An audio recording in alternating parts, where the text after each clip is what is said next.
ലോകത്തിലെ ചരിത്ര വിസ്മയങ്ങളിൽ ഒന്നെന്ന് കരുതാവുന്ന നിലമ്പൂർ അരുവാക്കോട്ടെ കനോലി തേക്ക് തോട്ടത്തിലാണ് ലോകത്തിലെ തന്നെ ഏറ്റവും പ്രായമേറിയ തേക്കുകൾ വളരുന്നത്. ഈ വൃക്ഷരാജാക്കന്മാരിൽ മുതിർന്നവർ എന്ന് കരുതാവുന്ന 95, 99 നമ്പറുകളിലുള്ള തേക്കുകളാണ് മരണത്തിലേക്ക് സാവധാനം നടന്നെടുക്കുന്നത്.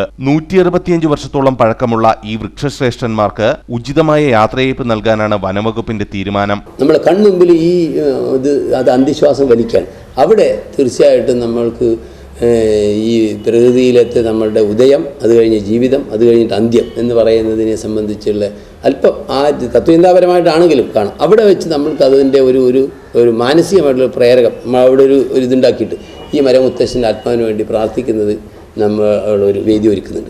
സമീപങ്ങളിലായി സ്ഥിതി ചെയ്യുന്ന ഈ വൃക്ഷരാജാക്കന്മാരുടെ 75% വൃക്ഷഭാഗവും മരണത്തിന് കീഴടങ്ങിയതായാണ് വനംവകുപ്പിന്റെ നിഗമനം. സാധാരണ ഇത്തരം സന്ദർഭങ്ങളിൽ മുറിച്ചുമാറ്റുകയാണ് പതിവെങ്കിലും ഇത്രയും നാളും പ്രകൃതിക്ക് വേണ്ടി ഇവർ ചെയ്ത നല്ല കാര്യങ്ങൾക്ക് പകരമായാണ് പ്രാർത്ഥനയോടെ യാത്രാമൊഴി നൽകുവാൻ പ്രകൃതി സ്നേഹികളായ സഞ്ചാരികൾക്ക് അവസരമൊരുക്കുന്നത്.